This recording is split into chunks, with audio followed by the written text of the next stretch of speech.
Welcome to the 411 on 420. I'm Daryl Bowman, your business and IT professional in cannabis. And I'm Amy Ansel, your cannabis partner strategist. Hey, thanks for joining us today and every Saturday from noon to 1 when we talk about the business of cannabis, helping you to make informed decisions about a product that is, well, growing across the country. That's right. And how do you navigate all the new laws and new entities that are forming? There's a lot to learn. We're here to help you understand what is going on in an industry that is really popping up all over the country. There are now several states that are legalized recreationally speaking. Many states across the country have legalized medicinal marijuana and cannabis use, and tribes have also had the opportunity to grow and produce and sell recreational and medicinal marijuana on their tribes' reservations, which in effect have allowed the 50 states in the United States to be able to produce, process, and sell recreational and medicinal marijuana depending upon the tribe and their persuasion whether they like to use it or not. Yeah, interestingly, the tribes are also testing, as we learned last week. Yes, we have lots of things going on throughout the United States with regards to cannabis. So hopefully we're helping you to learn about information that you have never thought about, or, you need to make an informed decision whether you are going to be pro or con.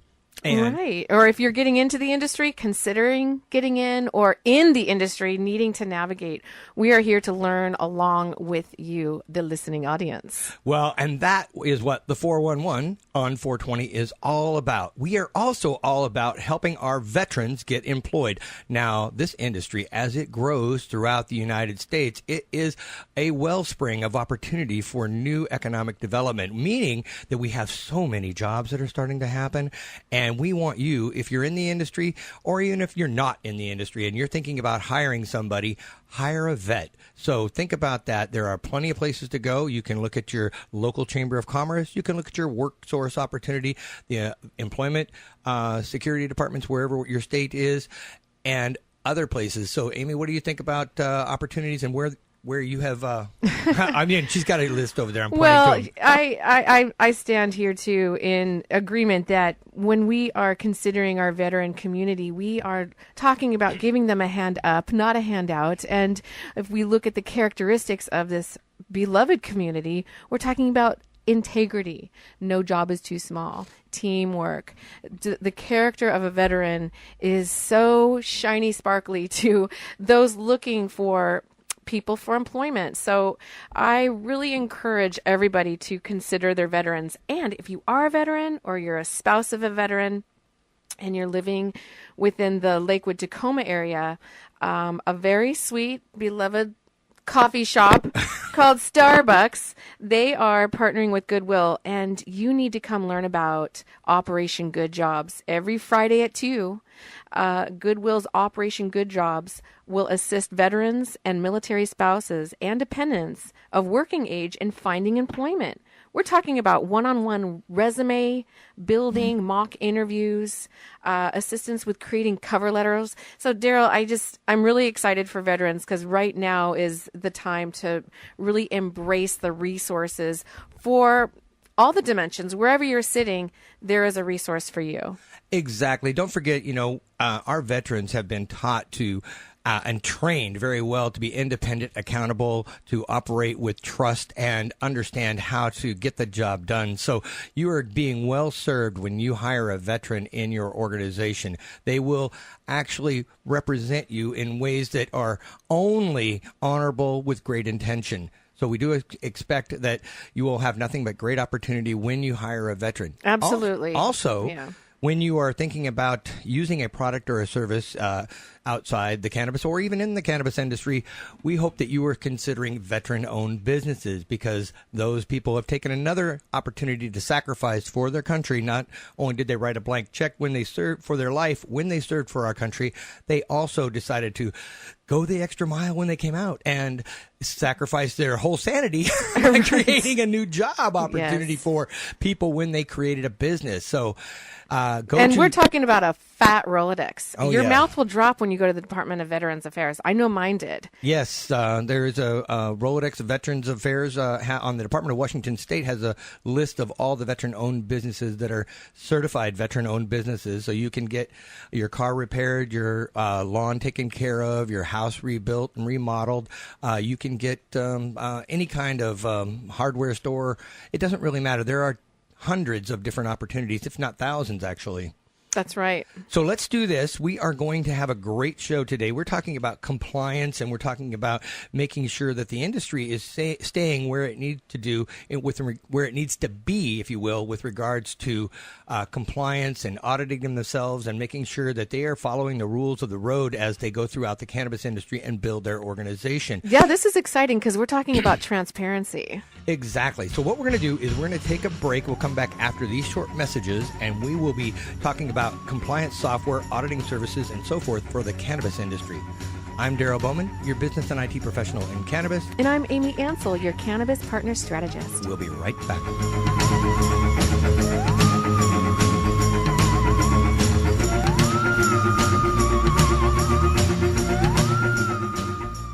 Thanks to our friends at Zookin.com, your local strain directory for the cannabis connoisseur. That's Zooken.com, Zookin.com. Find your strain. AimBiz.com brings you the life of a business website.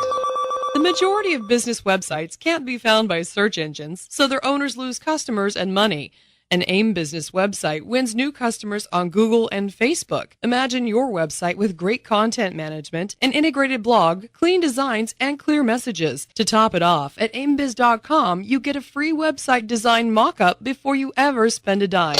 For more information, go to aimbiz.com. That's AIMBIZ.com.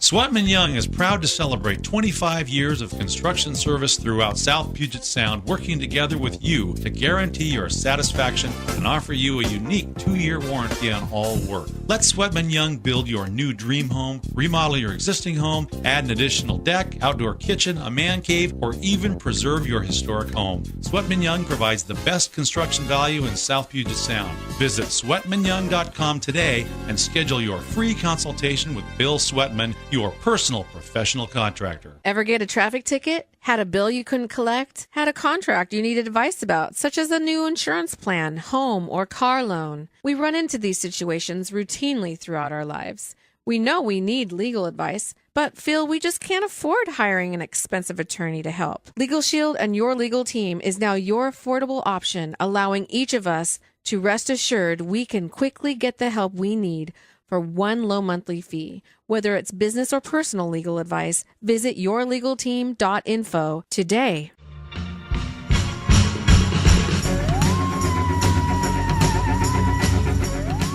Welcome back to the 411 on 420. I'm Daryl Bowman, your business and IT professional in cannabis. And I'm Amy Ansel, your cannabis partner strategist. Hey, thanks again for joining us today and every Saturday from noon to 1 when we talk about the business of cannabis, helping you to make informed decisions about a growing industry. And that it is. Budding. It's budding. It's growing. It is actually, and don't forget to, hey, you know, when we're all done, go to the 411 on 420.biz, B-I-Z, and look up our website, see what's going on, check out all our podcasts and so forth, and you can listen to all of the different people that we have interviewed over the course of our show, and they are stellar, and they've given out tons of information. So you're going to learn a lot today. And we are today talking to Greg Gamet. He is one of the co-owners of a company called CannaScore, and they are a compliance software and auditing service for the cannabis industry. And welcome aboard, Greg. Thanks for joining us. Hey, thanks for having me, and it's good to be here. Now, you're on board with Brian Sullivan and Justin Jones as well. Those are your partners, right? Well, we've got those two partners. They've been my partner since 2009 in several different cannabis-based businesses. One of them, which was this dispensary called Dank here in Colorado, which was fortunate enough to be part of the first recreational sales on January 1st, 2014. We founded that company in September of 2009, operated as a medical dispensary for years before heading into the rec market. And the motto over at Dank is called Keeping Kind, so we just kind of take that model through our whole business practice. From that, we helped found Kush Bottles Colorado, which is a child-resistant packaging company for the marijuana industry. Just reported some great earnings, and we are also being traded on the open market. Our symbol I just heard that KSAC. you're also Kush Bottles is went public, right? Yeah, Kush Bottles went public, and so far so good there.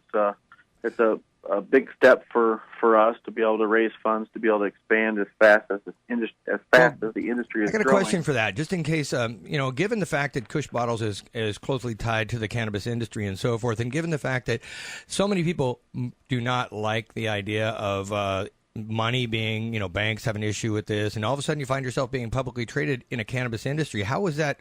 How were you fortunate enough to get that to occur?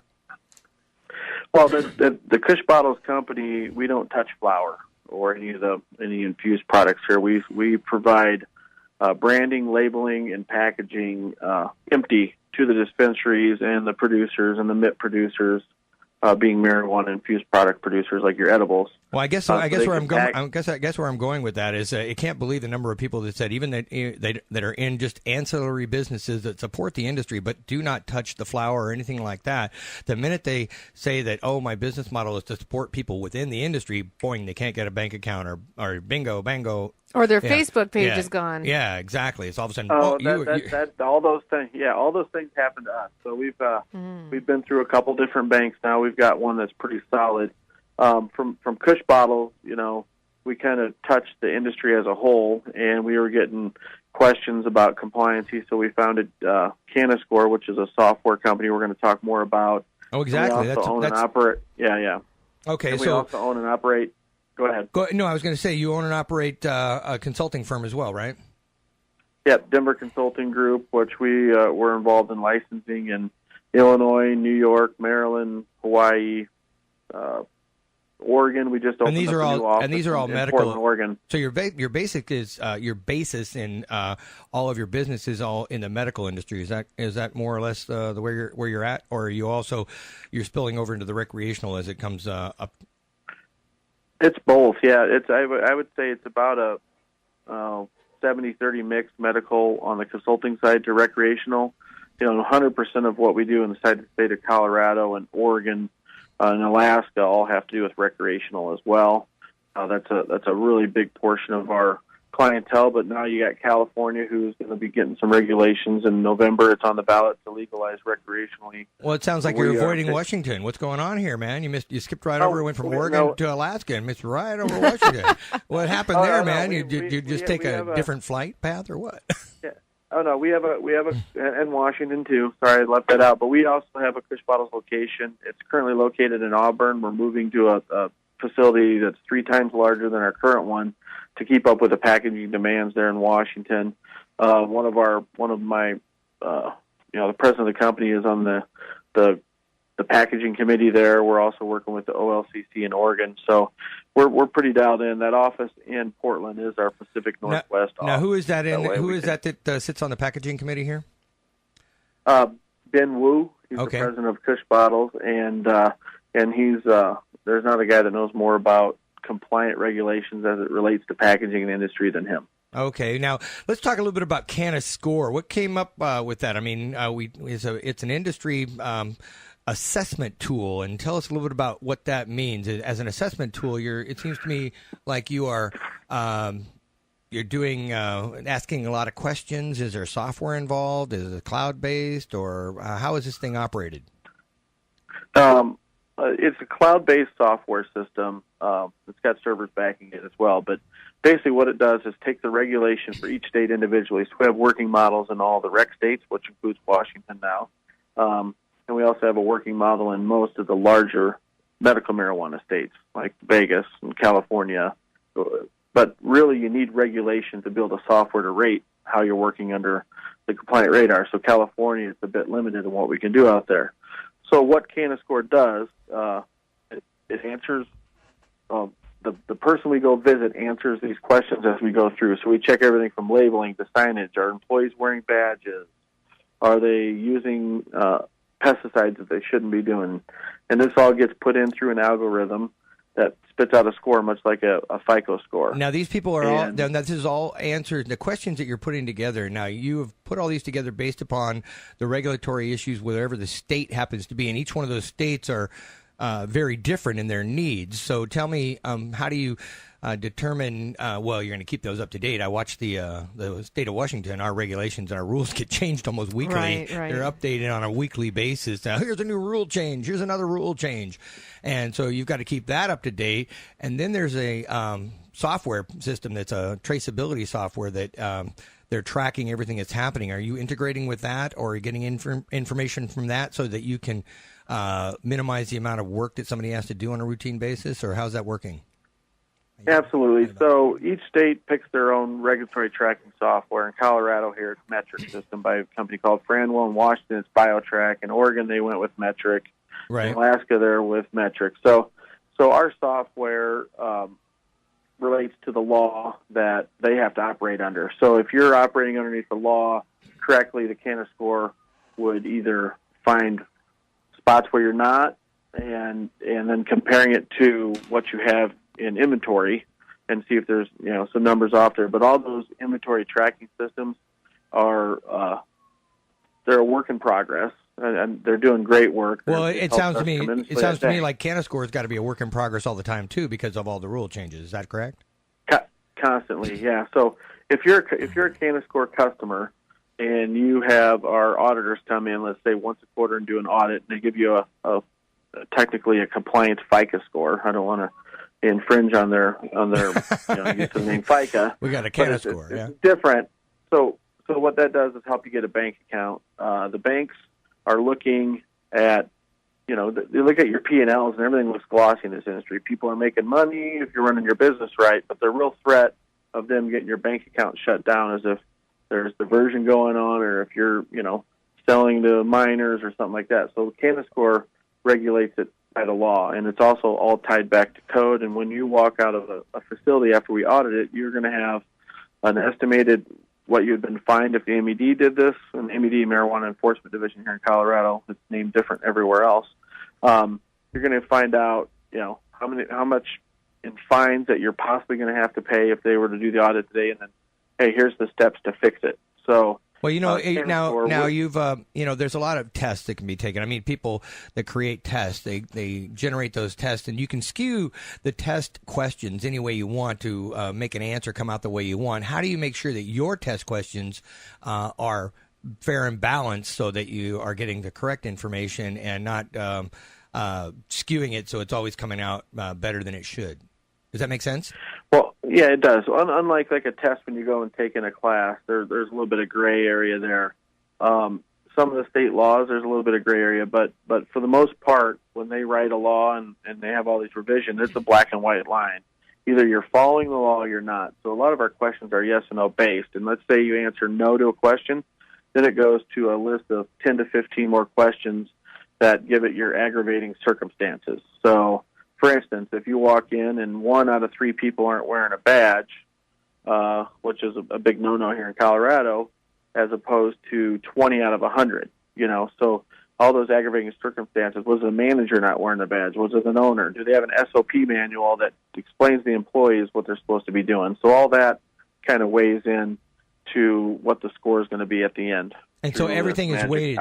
So everything is weighted. Now, how do you come up with the weights for each one of these questions so that you can determine what kind of a fine is going to happen? Because that's going to be something that isn't that levied at each of the jurisdictional areas so that they determine what kind of fine it is based on. Because as I heard you say earlier, didn't you say that we give you an estimated fine if you keep this up or whatever? And if exactly. You do, so how do you determine what that fine might be, given that it seems to be an arbitrary thing at this point? Well, every state, when they write the rules and regulations, they also rate what breaking that rule would be. So let's say you have what we call a skullcracker violation, which would be diverting marijuana. Okay, that's funny. I thought that was funny. Yeah. Sorry. I'm writing that one down. Skullcracker. Awesome. Got it. Yeah. So, okay. So that the skullcracker ones are they can shut you down, close you immediately. Let's say that's selling to a minor. That's anything to do with public safety. So let's say you're selling a product that's not safe for public consumption. Let's say you're diverting pounds of marijuana out your back door, which is hard to do with the inventory tracking system, but we haven't run into people necessarily doing that yet, but that's been a problem before years ago. What about all of the debris? Like the stems and the leaf, and the people may not be using. What do they do with that, and how do you track that and determine if that's going to be a problem? Is that everything's tracked? Well, you weigh the plant as a whole. This is going to putting on my dank cap here. Okay. But we measure the plant as a whole, and then we debone it, which we call is cutting off all the buds, and then you have to weigh the plant again, and then you cut the stems off, you weigh the dirt, the pot, what you throw away, all that gets entered into the tracking system. Wow. And then there's a company called Industrial Hemp Recycling that comes and picks those bins up of the stems, the fan leaves, the dirt, the pots that the dirt are in if they're plastic, and they take it and they render it down unusable for consumption, but they turn it into great, bioorganics and composting and stuff like that. Now, is that same kind of a thing happening in Washington? Are you aware of that or not? There's a little bit of that starting to happen in Washington. The tracking system up there isn't quite to the level of Colorado's quite yet, but it's moving that direction, and Oregon's will be very similar to Colorado, as Hawaii will be very similar to Colorado once they get their medical program up and going. So what do you see the big differences? As somebody that's doing the compliance initiatives on all those different states and so forth, where do you see the people that are more compliant, the people that need a lot of work? It sounds to me like Washington needs some work compared to Colorado, or what are the pros and cons? Well, I wouldn't say Washington needs work compared to Colorado, because you got to really look at it. There's without using a cliche, but there's 100 ways to skin a cat, people said. Or debone a plant. Or debone a plant, exactly. Right. So as states move into regulation, they look at other states of what worked, what kind of hasn't worked, and what works best for us in this area. So things that work in Colorado, we have a different demographic here. The population's different, and we have different weather here and all that kind of stuff. So didn't you just tell me it snowed there? It snowed in April, right? Yeah, we had 90. We had almost 90-degree heat here yesterday, and it snowed in Colorado. So it snowed, and we're expecting more. But yeah, the mountains will get snow for another couple months, and there'll be people skiing in July still. We have big mountains. Oh, that's interesting. So yes, there is a little bit of a demographic. There's a little bit of change, but it seems to me that we're looking. One of the things that you may be helpful in is trying to get to a point where, as this industry continues to grow across and open up, as California opens up and other states open up, and more tribal entities decide that they're going to grow recreationally or medicinally throughout the 50 states, it seems to me that those individual states and so forth will be getting more and more, and we will start having to cross borders eventually.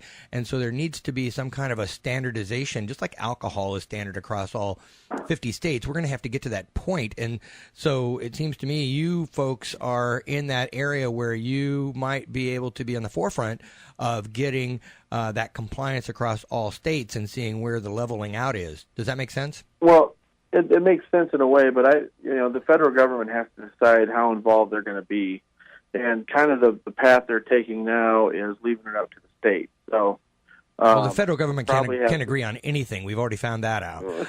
So, yeah, they definitely have their challenges. It's a big engine they're trying to operate, and. Yeah, I see a lot of media titles of the progression in the federal government with the DEA and the UN. So there's a lot of movement. Well, yeah, it's definitely coming to a point. But what my point is you're going to have states that are going to opt in on medical, just oil, and they're going to be very conservative. You're going to have states like Colorado that is recreational and open, very open on the medical side of who can use it and what to use it for. Because let's be honest, peanuts kill more people a year than marijuana does. So, that's a new one. Some states are peanut allergies. Some states, for sure. So some states are going to have to, regulate how they see fit for the constituents, because there's very conservative states that will probably never allow it. So I think that's no different. That's no different than each of the different states throughout the U.S. that have. Although we all legalize alcohol, it's transportable across all boundaries and so forth. But each state has a different way that they regulate it within their jurisdictional areas, whether that's cities, counties, or statewide. They have different methods. But yet you can still not get busted for driving across a state line with a bottle of alcohol in your trunk or in your car, or having having it on your in federal soil, federal land or whatever. You don't have to worry about going to jail for it, just unless it's open and it's all over your breath. That's a problem. That's a problem. But and that's reasonable. That's a reasonable thing. But hey, let's do this. We have to take a break and come back after these short messages, and we'll talk more about compliance and auditing and where we're going on from here. I'm Daryl Bowman, your business and IT professional in cannabis. And I'm Amy Ansel, your cannabis partner strategist. We'll be right back.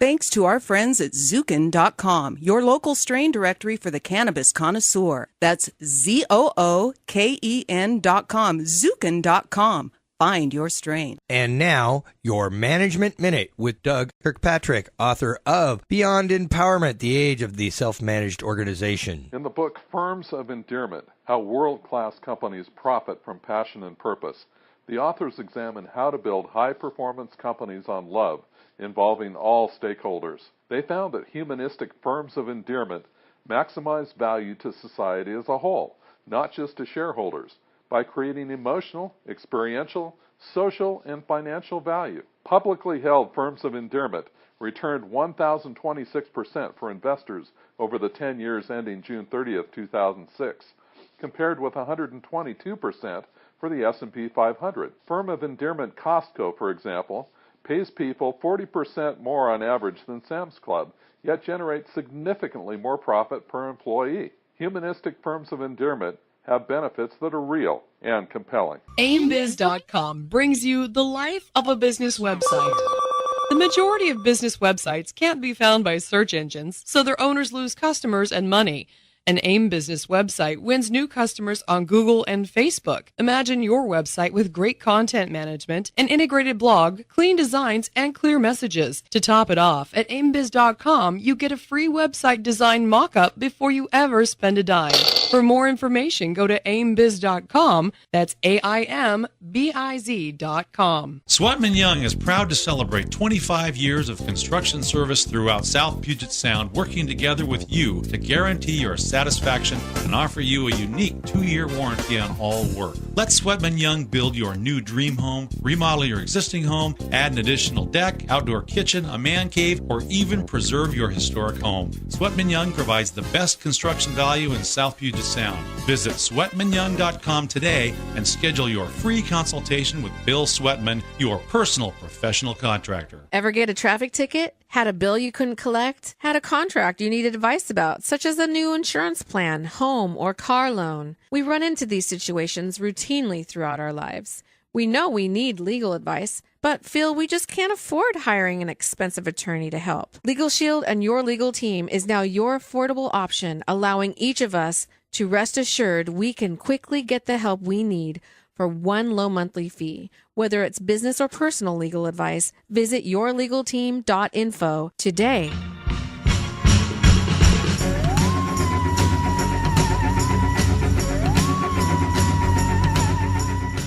Welcome back to the 411 on 420. I'm Daryl Bowman, your business and IT professional in cannabis. And I'm Amy Ansel, your cannabis partner strategist. Thanks for joining us today and every Saturday from noon to 1 when we talk about the business of cannabis, helping you to make informed decisions about a growing and budding industry. And that's right. It certainly is growing by the day. We are here today with Greg Gamet of CannaScore, a compliance software and auditing service for the cannabis industry. And Greg is talking to us about how they help each of their clients maintain a CannaScore and also keep their products safe, secure, and compliant within the jurisdiction that they're operating in. That's right. Thanks again, Greg, for joining us. We do appreciate all the time that you're taking to help educate us. I'm glad to be here. Hey, so you were telling us that you were in a few states, and all those are Washington, Oregon, Alaska, Hawaii. How about California? And you're working on getting in California ticket? Mm-hmm. Okay. We're in California. We've got pretty big things happening in California in the Desert Hot Springs area, which is a new regulated market the city's pushing for before the state regulations kick in. Maryland, we're going to hear back on our applications there soon. Hawaii soon. We've worked on New York applications, Massachusetts. So we're Now, that's on the it's interesting that you side. say you've got to go in. Are you just getting a business application because you're just scoring people and so forth? So you're not really, growing anything. You're just consulting in there. So is it just a business application that you're dealing with, and you're having to help get access to the information, or how's that working for you? I don't. So when you say your application, is that just your business application, or is there something cannabis related? Well, applications meaning in new startups on the cannabis. I kind of put my other hat on there for the consulting side. For as far as CannaScore being a picks and shovels industry, a lot like Levi Strauss and the mining companies, he's still making money off his mining products. He developed years ago. We call it picks and shovels. If you're not directly touching the flower, packaging, manufacturing, that kind of stuff, the ancillary business we call the picks and shovels business. The CannaScore happens to be one of those. So each state's a little different, but in Colorado we're one of the registered vendors with the MED. In Oregon, we just had to get a business license. So each state's a little bit different. In Washington, it's just a business license because we're not going in there and physically touching flower. We'll get registered with the state to be an approved worker in the industry. But other than that, it's open up a picks and shovel business is Okay, 100 times so easier in some than open up a marijuana company. What you're saying is in some states that they require, if you're just consulting in the industry, you have to be a worker within that and get a license specifically to talk about that. Is that where you're? It's not a like a lawyer, but they allow for it to be, and it gives you a level of certification that some consulting companies can't get. You have to be a 2-year resident here in Colorado. Can you tell us a little bit about the questions and so forth that you're talking about? Because you say that there's a lot of questions, and we talked about that earlier, about the questions that you're going over. Can you give a sample of just a few of the questions that you're going to ask people to comply with, the yes or no questions? And we're talking hundreds of questions. Yeah, just a few. I mean, just a few of the questions. We're talking hundreds and hundreds of questions. The best way to get a bunch of information quickly on CannaScore's our website, canna-score.com. There's a short video, but so questions can range from if you're a marijuana infused product person. So a lot of these places don't grow their own, so they're buying trim or they're buying finished oil from other producers to bring in to make their cookies, brownies, chocolate, or whatever they might be, oil. Mm-hmm. So some of those questions for those guys would happen to be with how they're labeling the product. Are the batch numbers present on there? Is there an expiration date on their label? So a lot of the labeling on that type of product is really heavy. And, of course, you always go back to the easy one. Do you have certified employees working in your industry, which is a badged employee? Then we even check into some of the zoning and stuff like that as far as the business is zoned right, that kind of stuff. So on that end, it's fairly easy. On a dispensary, which is a place that sells those products plus their flour and concentrates, is the proper signage on the door? Are they allowing people underneath 21 in the rec side, whereas under 21 can go on the medical side if it's a separate entrance? Do they have the proper signage for that? Are they operating within the business hours? So what kind of reaction are you having inside and outside the industry to your compliance initiatives? I mean, inside it sounds like some of these people might think, oh, these are invasive questions and so forth. But outside it sounds to me like, those are great questions so that we can help feel that we have a better understanding and a safer perspective on the industry. So what are you finding? Well, there's a couple different types of businesses to work with. There's the dispensary that the owner's in there working every day at. And then there's a dispensary that has a little bit of an absentee ownership. Maybe there's a group of 5 guys that do other business that hired people to operate their dispensary. So the guy that works there every day, he's pretty, open, lets his employees know we're coming, that kind of thing. And it's not normally a surprise visit because it is what it is. Clean it up, get it ready. But we're going to do a full audit, and we're going to let you know exactly where it's at. A lot of times, the people, that's not really a law. Well, in our program, you just swipe to the right, and it ties to the code, and pulls the whole code up where that law is. So, and it also allows us to take pictures of the infraction or take a picture of the job that's done well. We're becoming a swipe to the right. We're becoming a swipe to the right app community. I tell you. You'll probably just swipe my whole interview to the wife. No. Go ahead. But yeah. And then on the absentee ownership side, sometimes they're saying, okay, go in there unannounced. They might let the manager know 10 minutes before we get there because they want to know a real time compliance audit. Kind of like Undercover Boss. Yeah, a little bit like that in. without the emotional story at the end. Right. Right. So, and we're not. Or maybe it does have the emotional "you're out of here" story because you didn't comply. Well, that has happened. So the Epstein owners are getting a really good snapshot of that moment we're at. So the more audits they get, we can build a compliance history for them. So let's say a year from now, one of their employees does something stupid, they get an infraction, they can actually go to the MED hearing and show them of their compliance history. You know, we had that sign on the door 15 times in the last 2 years. The screw broke and they didn't put it back up, and so really we're the first in the industry to really keep track of this information and allow a compliance record to go forward, because part of the compliance is going to these hearings and testify on behalf of our Oh, so you do have people that do that for you, and people come in. You have physical auditors that come into the place as well. I mean, it isn't all just cloud-based, because you mentioned earlier in the show that it was a cloud-based application. So that's just where the questions are. But you do have people come in to verify the answers. Or are they asking the questions, plugging in the answers? When we walk out of that facility, the audit's complete. Mm-hmm. Push a button, it goes to the cloud. We also have some backup servers and that kind of thing. Okay, so what you're not doing is it's not a self-assessment. There's somebody doing it for you. It's a third-party assessment. Now, we also have a product where we put this product in the hands of the business managers of these dispensaries and MIT Consulting, and that one's coming out here in about a month and a half, to where it'll be a user based on that end. They're going to answer a lot less questions, but it's going to send us this information, let us know if there's a red flag, and then to get the official CannaScore, it has to be a third-party audit. You can't really audit yourself and say, I'm perfect. It's interesting. It's going to happen every time. Yeah. Recently, I've had an organization tell me that, we audit our stuff and then we hand it off to you. I just had to laugh because of that. Yeah, I find it interesting. That sounds like Wall Street. Right.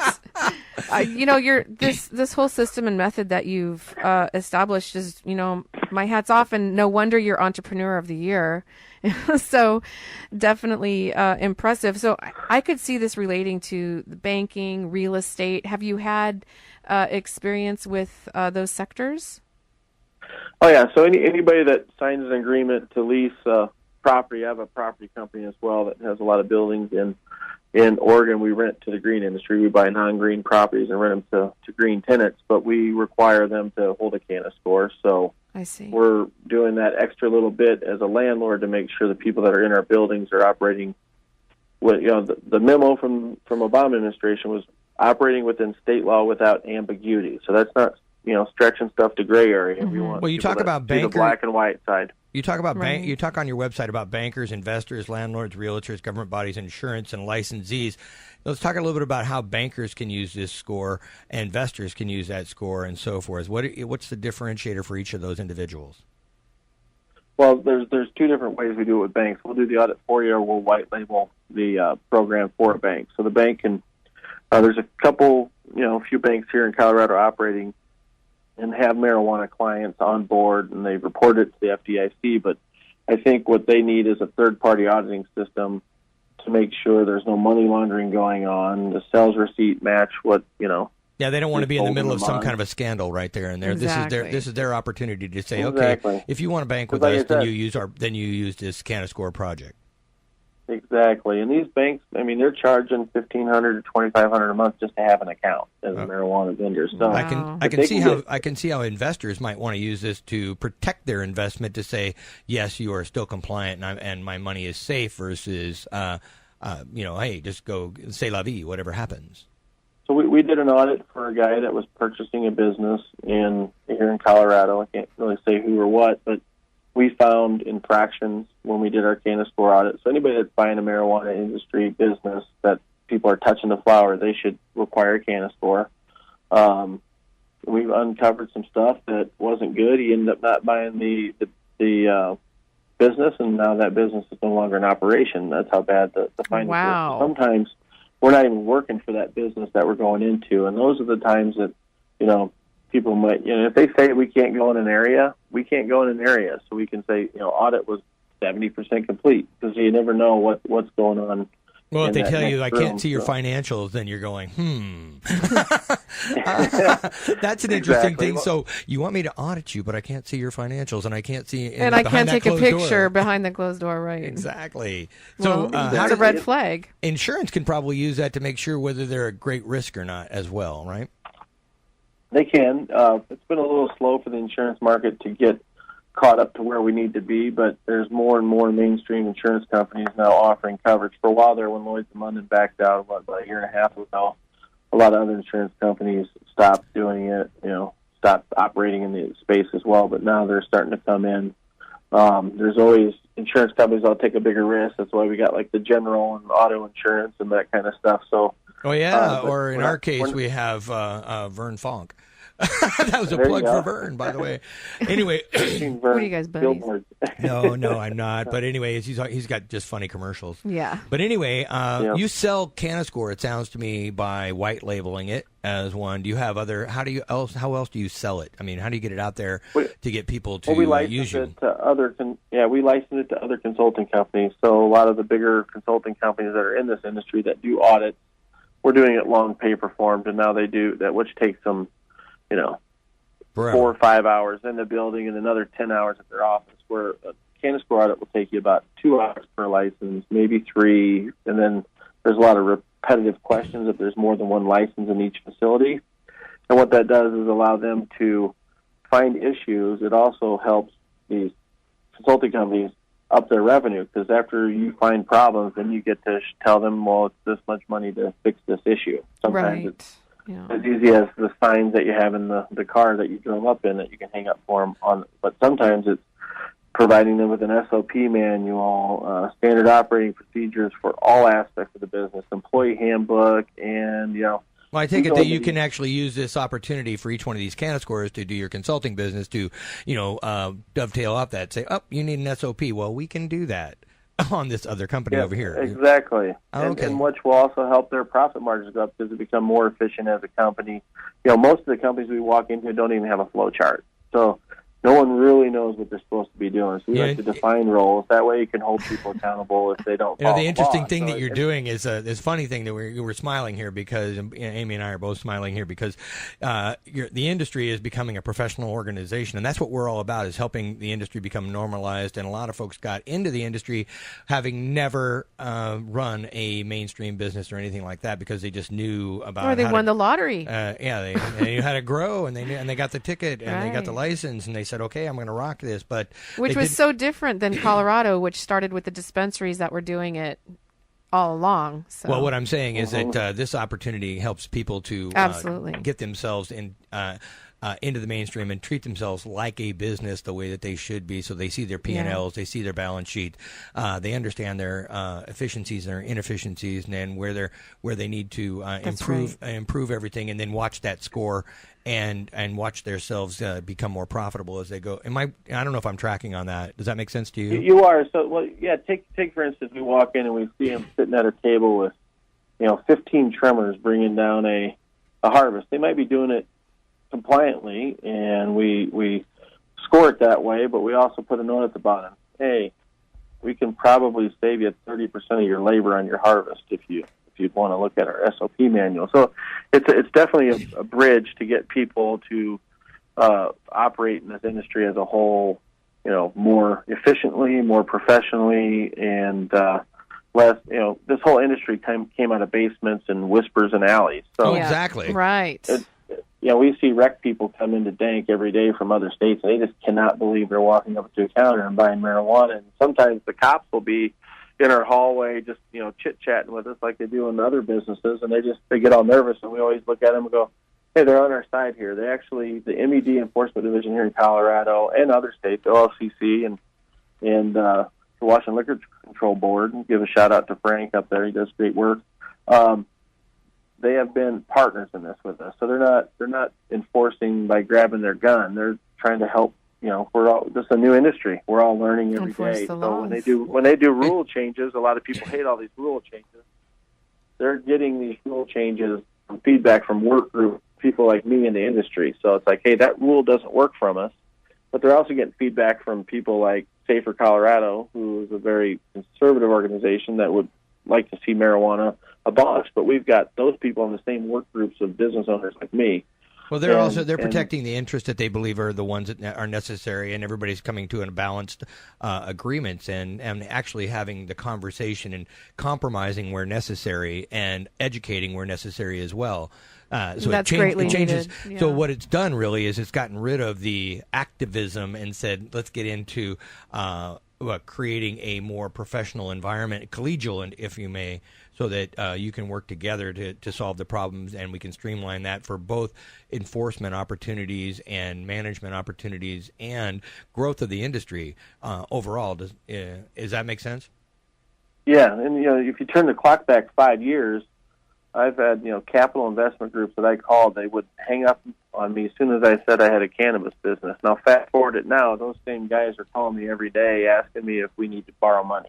So with that kind of person coming into the industry, who they're wealthy people, men and women and families that have old money. There's a lot of oil money coming into this industry now for obvious reasons, and they all want structure. They don't all people of that stature don't just say, "Oh, give me $50,000, I could turn into $80,000 in 5 months." They want to see P&Ls. They want to look at your books. They want to see how you're operating. So, CannaScore and Denver Consulting Group helps with all that. It also helps that I have a dispensary in a grow that I consider the most compliant place in Colorado for sure. We train the MED on our site, helping them train. I guess we don't train them directly, but they train on our site.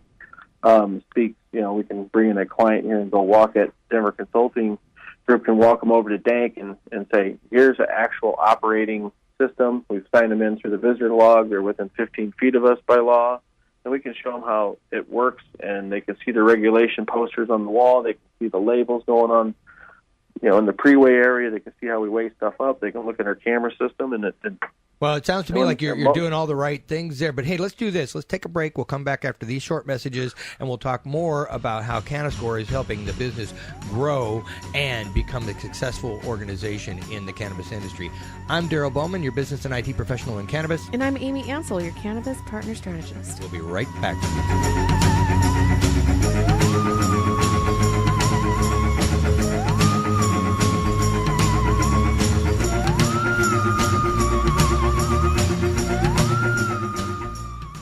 Thanks to our friends at Zukin.com, your local strain directory for the cannabis connoisseur. That's ZOOKEN.com, Zukin.com. Find your strain. AimBiz.com brings you the life of a business website. The majority of business websites can't be found by search engines, so their owners lose customers and money.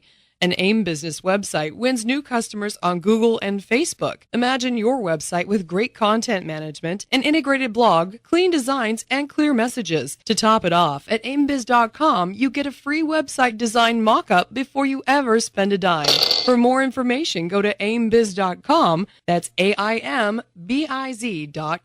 Sweatman Young is proud to celebrate 25 years of construction service throughout South Puget Sound, working together with you to guarantee your satisfaction and offer you a unique 2-year warranty on all work. Let Sweatman Young build your new dream home, remodel your existing home, add an additional deck, outdoor kitchen, a man cave, or even preserve your historic home. Sweatman Young provides the best construction value in South Puget Sound. Visit sweatmanyoung.com today and schedule your free consultation with Bill Sweatman, your personal professional contractor. Ever get a traffic ticket? Had a bill you couldn't collect? Had a contract you needed advice about, such as a new insurance plan, home, or car loan? We run into these situations routinely throughout our lives.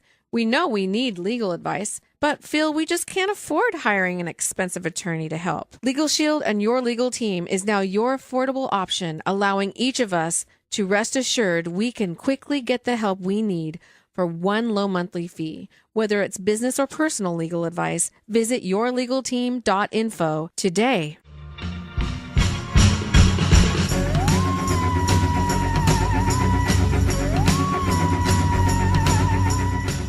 Welcome back to the 411 on 420. I'm Daryl Bowman, your business and IT professional in cannabis. And I'm Amy Ansel, your cannabis partner strategist. Thanks again for joining us today and every Saturday from noon to 1 when we talk about the business of cannabis, helping you to make decisions about a growing industry. That's right. It is growing. It is a fantastically large economic opportunity that is, sweeping the nation. Well, it's overwhelmingly growing. So every day you can find just jaw-dropping articles of new revelations and research that's going on in this industry. So we're really excited to be a part of it and be a contribution.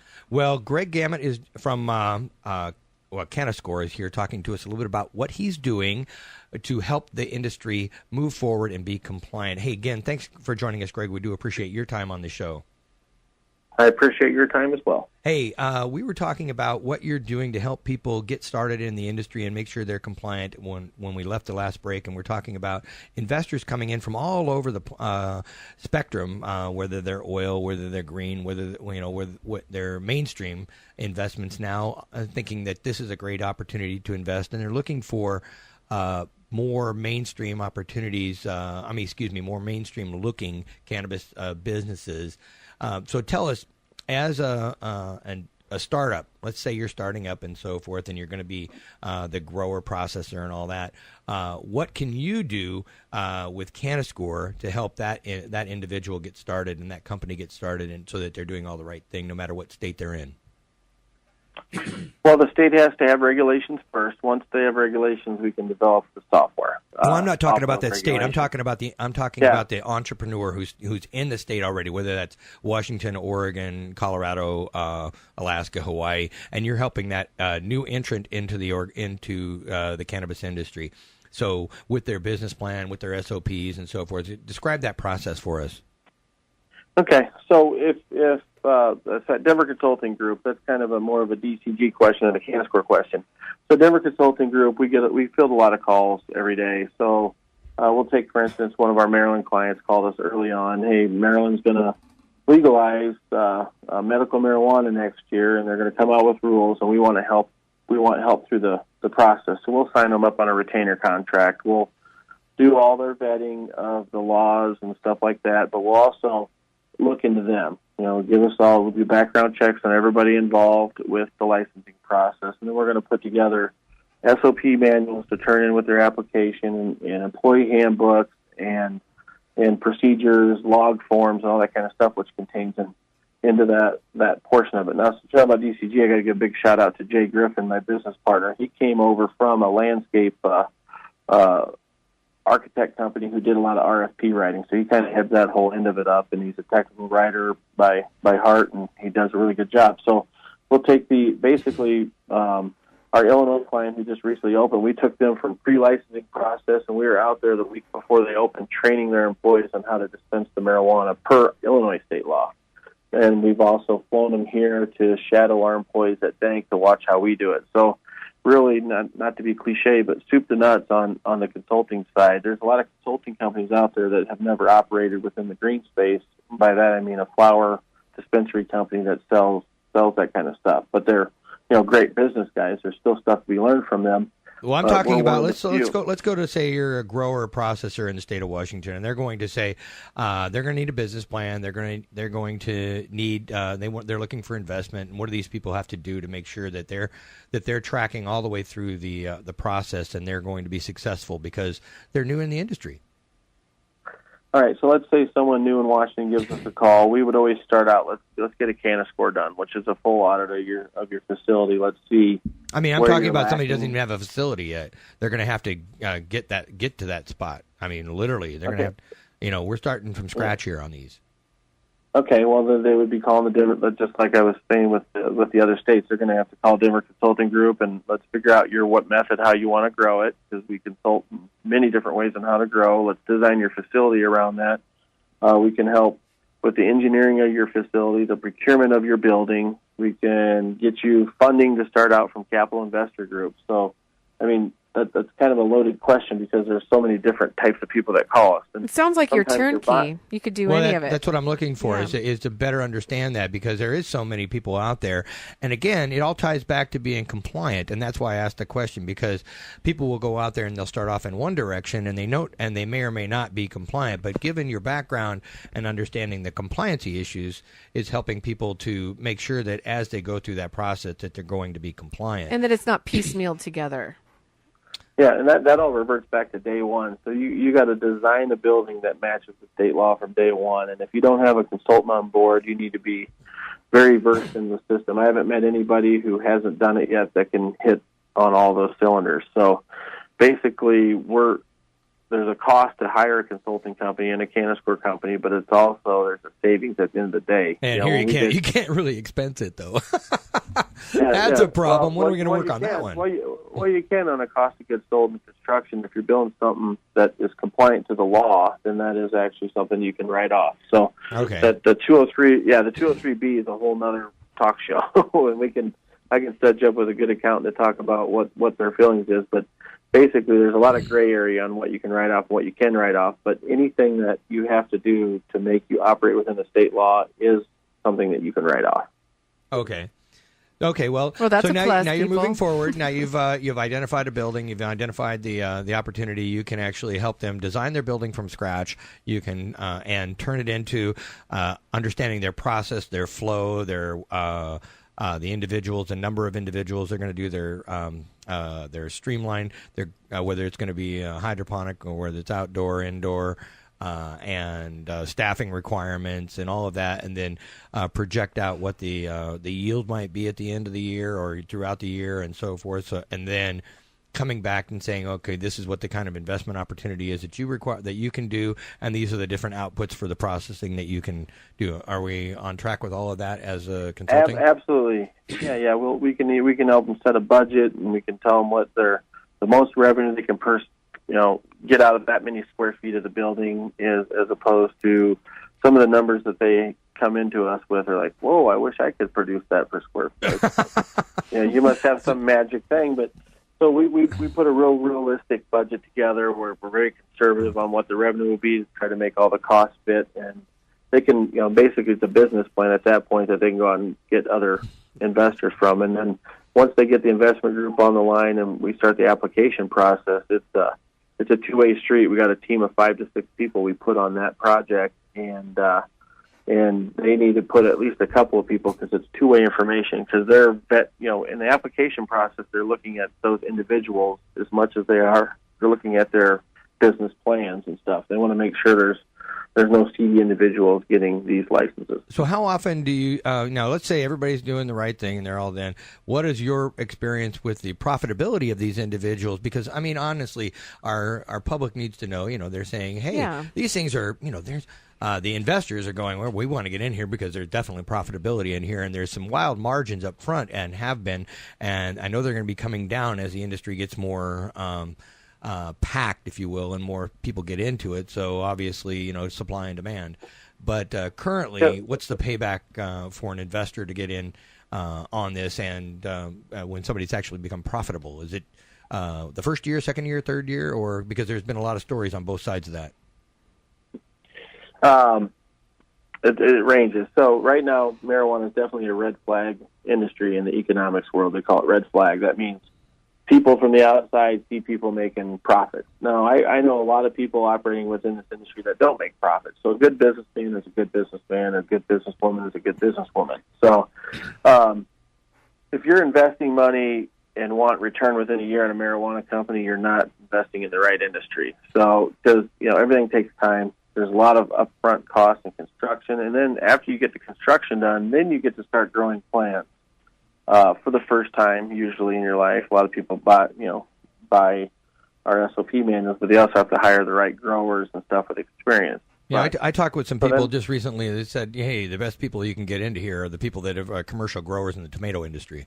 They're the best people who know how to commercially grow flowers over a long period of time in indoors, outdoors, or however. Well, the plant grows like a dandelion, but you really want someone to grow it right. Is that? Well, I mean, it's commercially growing large volumes, is what I'm getting to. Well, we're growing weeds. So. Right. We're also talking about top shelf versus. No, we're talking about a weed. A lot of people are trying to eradicate this weed when it grows in the ditch in Iowa and that kind of thing. So. They will, the marijuana plant is designed to grow in harsh conditions if you need it to. But if you give it Eden, so to speak, it will produce, better results. So there's a lot. It's easy to grow. It's not that easy to grow really quality marijuana. And all the advertising you have in the world doesn't equal to how good your marijuana product is at the end of the day. But the people I guess what I was getting to is the people that can grow other flowers and or produce other products at a high volume and high quality are the individuals who are is what I was hearing from other commercial growers that say, hey, those individuals have the capacity to understand large-scale commercial development for high volume and high quality. Absolutely. So you got the guy that's had 6 lights in his basement that says he's a master grower. Exactly. I would rather hire the guy that works for a nursery that's been growing orchids for 10 years, that kind of thing. But also, exactly. You see, not to plug another dispensary out here, but Medicine Man, we do a lot of work with them on the consulting side with their consulting company. We get some tours out there, but their head grower comes from a facility maintenance background, because he said, over half of his job is making sure the air conditioning is working right, the watering system, it's all mechanical. That makes sense. Absolutely. So a guy that can manage people and manage the process is better than a guy that can do the process to run things. So, like I said, everybody that comes that knows how to grow this plant was doing it in the dark, basement before, doesn't mean they can operate and grow that same quality in a large-scale, industrial operation like we have nowadays. We've got 100,000 square foot grow facilities here in Colorado that, you can't touch every plant every day. So you have to have automated systems in place, and you have to be able to manage. You got to manage, people. That's one of the hardest things to do, to keep everybody happy, and flourishing. So and I guess that goes with any business. It doesn't really matter as you grow and you get more individuals in your business. It's all about the managing of people and making them happy and giving them the empowered opportunity to make a difference in there and have a quality work life, because then they'll be happy and ostensibly, hopefully, they will make you happy and your business grow and flourish as well. And it doesn't matter what industry you're in. And that's a fine art as well. Well, it doesn't matter what industry you're in. It's exactly. just cannabis or whatever. It's just an industry. And that reverts back to the SOP manual, the employee handbook, holding people accountable, and that kind of thing. So it all fits together, just like I tell everybody. I come from a large landscape company background. We had over 100 employees here in Colorado, and it's really no different than that. I do a lot of less hard bidding now, which is nice, but on the other end of it, it's managing people, making them productive, and then customer service at the counter. And all that reverts back to, now, how many people are at CannaScore? We have a team of 12 people, and then we also have software writing companies and subcontractors that work for us as well. And so you're outsourcing your programming, your code? Not all of it. They just do some of our engine servicing on that end, without getting into the soup and nuts of it. But they do some of the servicing parts of it, and then we have other companies that we subcontract the software to. So they license our software, like American Cannabis Consultants and the List Consultants. They'll go out and use our software to audit their consulting. And they're white labeling. They're probably white labeling the product. No, they are using CannaScore. When we run into with like banks, they like to white label it and put "Powered by CannaScore" on there, just because they want that third party verification. But really, we're pretty picky about who licenses the software. But there will be a user app coming out soon where everybody will have access. Now, are you putting this? Operating mainly out of Colorado, or are you putting branch offices with the CannaScore individuals in each of the different states that you're operating? So Portland just opened up last week. My business partner Justin Jones moved up there, and he's going to service the Pacific Northwest out of that. And then we have Kush Bottles locations, which will piggyback on in Southern California. So, okay, now Kush Bottles is actually in Auburn, Washington now. Huh? That was what you were saying. It is in Auburn, Washington, so he'll office out of there at some time. But we are moving Woodland, I think it is. It's just north of the city there. Oh, yeah. To a bigger facility, so we'll be able to have a CannaScore office within there as well. Plus, we have buildings in Washington, Oregon that we need to perform audits on.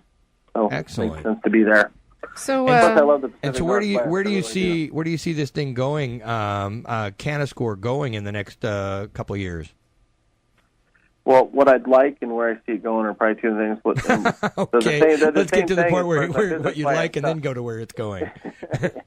Well, CannaScore, I would love for it to be the compliance software of the industry. So compliance software of the industry. So like a FICO score for your, when you go get your loan on your house or anything like that. When you're talking business and you want a bank account, hopefully, the industry will require you to have a CannaScore. Okay. Is there any competitors out there in this space, or are you the only ones, or? There is people claiming to be competitors without getting in it too much. No, I don't want to. I don't want you to go out there and cite them. There. But yeah. What it is were they from the industry and how many questions are on their software? There's always knockoff. It's really hard to. We have patented software. I think here in the future we'll apply for it because the way we're doing the process is a little different than normal. But software is very hard to get a patent on. So you got to try to be first to market and be the best. That really.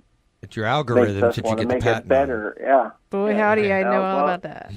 Okay. and it's a new industry and all that kind of stuff, so you can kind of work that. But okay. I mean, there'll always be competitors. Now that we see where you want to go, where are you go? Where is it going? Well, also I wanted to go here. So we've switched gears a little bit here in the last month. We still want that to move forward like we had it, but we also want to make a user app on the store level. We've gotten feedback from some of our customers like, oh, I'd love to be able to answer 10 questions a day or a week, or, when I go to clock in for the day, why isn't that tied into CannaScore, and can you offer, training at the point where they clock in? Like just be maybe a simple question where it says, are you wearing your badge before you clock in? Oh, sounds like you're trying to get an API into whatever each of those pieces of software are that make the some push notifications, reminders, what have you. Exactly. Yeah. When's your licensing due? We can help you with that. So it's going to be more of a two-way user. Absolutely. You're still going to have the third-party audit will be where you get your score. You'll be able to use the CannaScore app within your business without a third-party verification score to make your business better. But we still recommend that people would get the third-party just to make sure that, let's say you're 5 guys that own 12 dispensaries here in Colorado. How do you know that manager of the compliance department isn't kind of helping out his scoring to make his job look like he's doing a better job, rather than going to the owners and saying, I just did my own CannaScore audit and I got 50 things wrong. So there's always good to have a third-party look every quarter. Well, that's how the skewing thing happens. I mean, one of the if you do a self-audit, a manager can do whatever he wants and answer it however he wants to skew that to make it look good or bad. And it's a great thing to have a third party in there. So. On a regular basis. You can operate above reproach, and I really think that the app thing is a great direction because engaging in the compliance conversation is really important. So, yeah. So you're looking. It looks to me like integration is your next step, so to speak. And have you chosen each of the different softwares out there that are? Well, obviously you have to integrate with the ones that are currently in Oregon, Washington, Colorado, and wherever they choose. Each of the different states, however they choose for their compliance traceability or whatever. That's the one you're going to have to work with, I think. We'll make it with everything because it's all law. So if their inventory tracking system or point of sale system is part of that and working within the law, it should link up. But without, going against a couple of the NDAs I designed, but we're working with some major companies and making it a clear path between the two products. Now, are you? Do you have an open API, or are you looking for people to work with you on that? Because it's a big industry. There's a lot of states out there, and there's going to be a lot of opportunities. A lot of code writers. So, are you looking for people to get in touch with you folks to help that proliferation, if you will? We have a great software architect named Matt Hartlip, owner, CannaScore, working with us. He heads up a team, and we've got a partnership that we've just developed with a very long. Oh, you're breaking up there. What's that? We're doing a press release here in about 3 weeks that'll explain our partnership with a very large OSHA compliant API application writer that wants in on the CannaScore side. So look for that news. I wish I could say what it is now, but it's a little premature to announce. Oh, no, I just want to buy some. No. No. Well, hey, Greg, you're going to be speaking at the New England Cannabis Convention. What are you intending to speak about? I think I have 2 classes there. I got one in New York. I got 2 classes there. So one day it's the Entrepreneur Cannabis Forecast, and that's on Saturday from 12:15 to 1 p.m. And I'm doing that with one of my business partners from Kush Bottles, Nick Kovacevic. He's a CEO at Kush Bottles. And then on Sunday, I'm just doing a class called Starting Your Cannabis Business. So entrepreneur, businessship, and leadership. So kind of what we talked about a little bit, like the guy that wants to start a grow in Oregon or Washington or whatever state, to come to that class and kind of get a quick feel. The reason we do these classes is we don't get paid to do the class of speaking engagement, but what we do get out of it is we're trying to make the industry better as a whole, more legit as a whole. You know, at my dispensary, we're a glass door. If you're another operator, you can come in and watch us do anything you want, anytime you want. I'll give you my nutrient chart and everything like that. So we're trying to give back to the industry that's really helped us on the financial side over the last few years, to get moving forward in the direction we want to do. So well, that's good karma. You were talking about again, you're going to be talking about the what was the first one? I think it was Entrepreneur Cannabis Business Forecast. Forecasting. That was a word I was looking for. Darn it! I almost had forecasting. So, what are you thinking about? What's the forecast? I mean, we're going to be airing at the same time that you're doing that, so we might as well. Can you help us out? Yeah. Where are we going here? What's your forecast? So the forecast of the cannabis industry, it always first thing relates back to what states are going to allow it and that kind of thing. So let's just say California passes the vote in November like they're expected to do. So there's 33 million people from LA South in California. There's 5.5 million people in Colorado. So if you kind of take that number and just apply it to the Southern California market, the forecast beats any forecast, really. I mean, the industry... It's a 600+%, 700% increase, and that's not even including where you take 2 million in Washington. I got 2.5, I think, in Washington, and I don't even think we got what are we at, 1.5 million in Alaska or whatever. So it's not like... Exactly. Well, Alaska has 2.5 million. Oh, we do? I mean, hey, guess a few people snuck in there. 2.5 million people that visit that state on vacation and where the cruise ships pull up and that kind of stuff. So you'll see a lot of those business based around that part of Anchorage where the cruise ships dock. Okay, yeah. So this is just straight... what I'm talking is just straight numbers that show how many people are living within a state. So... if you take into account all the travelers that are coming to visit Colorado on top, I mean, our numbers are a little more up, but that many people visit California too. So the forecast in the next 10 years, you can imagine, 1,000% growth, and that's pretty conservative. So it just basically depends on what part of the country you live in, what state you live in, and each forecast is individual. So Colorado forecast is probably going to go down a little bit over the next 10 years because as other states open, that's pulling from our... What about states? Are there any states that border Colorado that are actually considering at this point in time, or where are we going with that? Well, I don't think New Mexico is that far away from being recreational. There's a couple whispers in like Montana and Wyoming and that kind of stuff from the legislative side, but Texas borders us, and that's a big one. And everybody that has the dispensaries on the southern border of Colorado, let's say like Pueblo and Trinidad, they get a lot of Texas business there. So what do you think about Texas? I mean, Texas have been really conservative all its entire existence, and this is a big step forward if they go this direction. It sounds almost progressive. Are they? I have not heard anything about Texas. Texas is very conservative. Oh, yeah. They just had I think it was a House representative quote the Bible in favor of marijuana, saying God put this plant on earth not by mistake. So that's an interesting thing. That's encouraging. They've tried to secede from the Union a couple times. Right, they have, haven't they? Yeah.